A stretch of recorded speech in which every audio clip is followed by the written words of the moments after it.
One of the issues we've talked about extensively here on the program with various experts is Medicaid expansion, basically Obamacare 2.0, or the furtherance of Obamacare.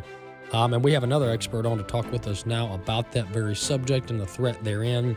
Jonathan Williams is with us now. He's a chief economist and executive vice president for ALEC, and he's here to discuss Medicaid and Biden's planned tax increases.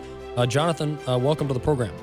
Well, thanks so much for having me. And as always, greetings from the land of make-believe out here in Washington, D.C. Well, stay safe and stay sanitary there in the swamp. Hey, Jonathan, Medicaid expansion, this is a push by the Democrats, and even some Republicans have bought into this. But this basically Obamacare expansion in the states and the disaster that it is. But this is often pitched, Jonathan, as a feel-good measure, as a bipartisan approach, and it's really a furtherance of the welfare state. But for those people out there that are having trouble articulating the problems with Medicaid expansion, help us out here. Well, a nice, I think, St. Patrick's Week analogy. I mean, this is essentially the policy equivalent of saying there's a leprechaun, and on the other side of the rainbow, there's going to be a pot of gold that's free money. And essentially, when it comes to this Medicaid through Obamacare expansion, what we've seen now in the last decade, and it was enacted and then, of course, upheld with that controversial U.S. Supreme Court ruling, that now states are trying to take advantage of what they think is a free lunch. We've seen now 40 of the 50 states expand Obamacare and the Medicaid expansion and what that means. And, unfortunately, as Milton Friedman, the great economist, would always tell us, that there is no such thing as a free lunch. Federal taxpayers are state taxpayers as well. And as we see the Washington, D.C. Really racking up the credit card bills and $34.5 trillion of debt now at Washington's level, states are making some of the very similar mistakes in growing government. And of course, states are obligated to pay the difference. And this is actually one of the things that I was just talking about with some state lawmakers is, when Washington does, not if, but when Washington reduces these programs to the states and the dollars coming from Washington to the state government levels, do you want to be the person that's holding the bag when the bill comes due and all of a sudden U.S. states that have taken the cash and, let's say, expanded Medicaid and Obamacare, do you want to be the one that has to make up the difference? And I think the resounding answer from everyone I've talked to at the state level is no, we don't want to be in that position. A couple of other things that are really important to note is, the expectations and the estimates of what states think they're obligating themselves towards when they're debating this discussion around Medicaid expansion. Estimates are always wildly off. And as states, look to provide quality, health care and make sure people have access to good care, as it turns out, as we're finding state over state, and we followed this over the last decade, the way not to do that is through Medicaid expansion.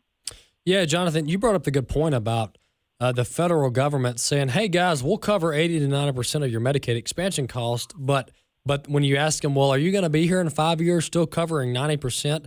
And once again, these are arguments that the argument on the budget and the finances of Medicaid expansion aren't really getting at the root of it per se, and the fundamental problems with it not improving people's health, it not providing better services, all these other pillars that can just be knocked out, with like a wiffle bat. But Jonathan, the federal government tries to entice it and say, look, guys, we'll pick up the bill, 90%, 80% of the bill. But to your point, Jonathan, correct me if I'm wrong, but at any point, the federal government can turn around and say, look, guys, we're cutting it down to 50%, 25, 30%, whatever. And then the state's left to figure out, look, do we cover this or do we cut it? That's right. I mean, and talk about what would be just a catastrophic consequence to taxpayers and state budgets all across the country is when that discussion will happen. I mean, as we're talking about now, just the interest on the national debt becoming one of the very largest line items in the federal budget, it's not very far-fetched to say that a future administration and the future Congress may come together as we're looking at a potential debt spiral and an unraveling, let's say, of the dollar as the world's reserve currency and just debt continuing to rack up, that 90% is not sustainable going forward with the expanded population. And of course, that's all focusing on the financial sustainability of it. And as we look at the remaining 10 states, these are red states that have not expanded for good reason, because leaders have said this is not played out well. We don't believe in expanding the size and scope of federal interaction with our state or of government. And of course, they look at, now that we've had a track record of 40 states that have expanded, some being red, some being blue, we've seen even the so-called conservative guardrails that have been supposed to put on these programs in states like Arkansas or Indiana, a couple of the early adopters of Medicaid expansion with Obamacare. And now, nearly 10 years in, we've seen those guardrails have not stopped the financial loss that many of us projected what would happen. In fact, Indiana just announced that it had a $1 billion shortfall in its Medicaid budget after being one of the early adopters, saying that they put in conservative guardrails around the program. So even those type of hybrid expansions are not really living up to the hype. There's strings attached. Every single federal dollar that comes into a state has strings attached. I mean, this is how the federal government and the bureaucrats work. They attach strings. And so not only are there strings attached currently with just standard Medicaid, but when you expand it, you're opening the door to many, many, many more stipulations and strings attached. And many of these are left-wing, pro-abortion, pro-LGBTQ type policy riders, if you will, that are strings attached. And if you don't comply, they'll pull the funding, et cetera. But also, Jonathan, once again, we're talking to Jonathan Williams, Chief Economist and Executive Vice President for Policy over at ALEC. Your team put out this myth versus fact rundown here. And I just want to read from one of these. The question, or the myth, is Medicaid expansion leads to better health outcomes for residents. That's a talking point we get from the Democrats. Your team said fact. There is no evidence that Medicaid expansion leads to a healthier population. In fact, it may actually make things worse. A 2020 report looked at mortality rates among non-elderly adults in expansion versus non-expansion states. They found mortality rates to be higher in expansion states. Extending Medicaid coverage to able-bodied adults necessarily reallocates resources away from traditional Medicaid population. This can mean longer wait times, fewer services provided, and or provider shortages. It could actually make people's health and health care worse, Jonathan. Well, and that's the other, I think, very important point of this. So we've been concentrating on the financial consequences and really the loss of state autonomy and forfeiting that control to the federal unelected bureaucrats at the Department of HHS in many cases. But this is potentially even more important, and that is, what is the outcomes for individuals and for groups of patients and for doctors and for healthcare providers? And as it turns out, once again, we have a long track record of states that have expanded Obamacare and Medicaid, and we've seen that none of this has lived up to the hype on this area as well, and that we've seen worse health outcomes, and because essentially, in many cases, individuals have been put into Medicaid where they were previously covered under private insurance by their employer, but because of the Medicaid expansion, they lose their private coverage, go to a Medicaid coverage, and then in many cases, doctors aren't accepting new patients that are Medicaid patients because the reimbursement rates are horrible for doctors and for hospitals. And as it turns out, many of them patients aren't able to get into a primary care provider and then need to go into emergency room care. So it defeats the whole purpose of actually driving up costs, and actually at the end of the day has much worse healthcare plans and worse outcomes for patients. Yeah, this falls right in line, Jonathan, with, the government. They do a few things well. You can maybe talk about military, although there's over $1 trillion, more than that. That's just the Department of Defense has failed their audit, a decade or more. So there's issues, but the federal government, they can do a few things well, but the more they meddle around in and the more they put their tentacles in things, they just seem to always break things. That's pretty much the memo here, is that less federal government is better. More private enterprise, private business, private healthcare, all these different options are much, much better for the consumer, for the individual in the long run. Hey, Jonathan, one last question. We got about 5 minutes left. Taxes. The Democrats love raising taxes, despite what they say about the Republicans. Biden And the Democrats have even floated raising taxes to make up for their budget shortfalls, and that wouldn't even come close to making up, filling in the gap here, because we're averaging about $1 trillion in deficit every 3 months right now with interest rates.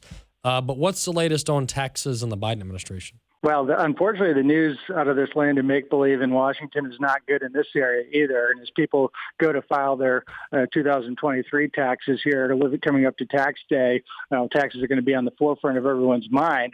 And I do think it's an important connection to the Medicaid topic, is that if we continue on this spending binge in Washington and the state capitals, essentially taxes will need to go up, or spending is going to need to be cut in other areas. And of course, I don't think our economy and taxpayers deserve to pay for the overspending of the Biden administration. A lot of these big government advocates pushing things like Medicaid expansion.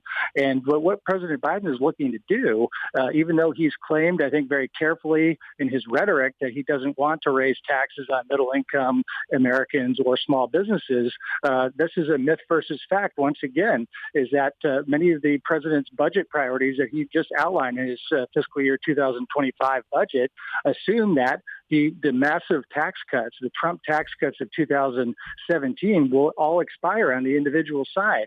And that includes things that are very popular with middle-income working families, such as the child care tax credit, such as the lower rates, such as so many of the other pieces of that really helped economic growth come out of that, and even up and through the pandemic, that and small business tax relief. Those are all things under the president's budget that would go away, including then you look at businesses and how President Trump in that 2017 tax cut made American businesses competitive with our adversaries and economic competitors around the world. The Biden budget would reverse that and actually make the United States one of the highest tax entities in the entire world when it comes to business taxes. So those two things off the top are awfully concerning, that letting that monumental Trump tax cut expire under current law. And that's something that, Congress is not going to probably get their act together to extend. And so that will go away by the end of 2025 if nothing is done. And so while Joe Biden would like to, maybe put some lipstick on a pig and talk about how he's not going to raise people's taxes, given this huge spending agenda coming out of Washington, the debts that are racking up, the Biden budget assumes huge tax increases, potentially $7 trillion of tax increases coming down on the backs of hardworking men and women across America. Jonathan, once again, we're talking to Jonathan Williams here with ALEC, American Legislative Exchange Council. Last question, Jonathan. We got 2 minutes left. On this issue of taxes, the government is spending trillions and trillions and trillions, and their first reaction is, hey, guys, let's raise taxes. Why are they so out of touch? Why is their default position to punish the American electorate instead of simply trimming spending? Well, this gets back to the classic of one of my favorite economists, Thomas Sowell, out of Stanford University, a real national treasure. And he always talked about it like this. The first law of economics is that we have a scarcity of resources, right? We don't have everything that we want, so we have to economize. However, the first law of politics is to ignore the first law of economics.